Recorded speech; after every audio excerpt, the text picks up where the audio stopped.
Yritysarkkitehtuuri on aika usein IT-organisaation alla, mutta mitä mieltä sä oot? Kuuluuko se oikeasti sinne?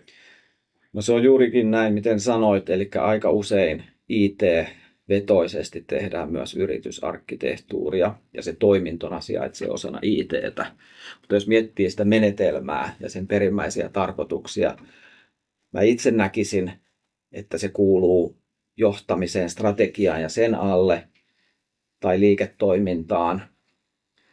Olen myös nähnyt usein niin kuin talousjohtovetoisia yritysarkkitehtuuritoimintoja, ja niissä on taas niin kuin oma vivahteensa.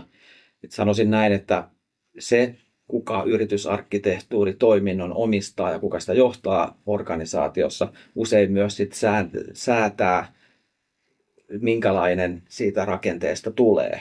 Et se voi olla raha edellä, mietitään asioita tai mietitään IT-järjestelmä edellä tai sitten liiketoiminnan tehokkuus tai muu.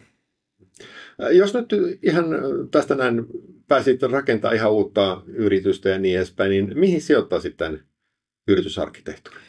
No mä ehkä sijoittaisin sen niin, että sitä johdetaan niin kuin ylimmästä johdosta strategian kautta, eli johtamisen välineenä ihan johtoryhmätasolla, ja se itse tekeminen jalkautuisi hyvin pitkälti kaikkiin erityyppisiin organisaatioihin, sekä organisaation osiin, liiketoimintayksiköihin, IT:seen. Totta kai siinä tämmöisessä hajota ja hallitse mallissa tulee sitten niin kuin hallittavaa, mutta näin päästäisiin mahdollisimman niin kuin tehokkaaseen ja hyödynnettävään lopputulokseen.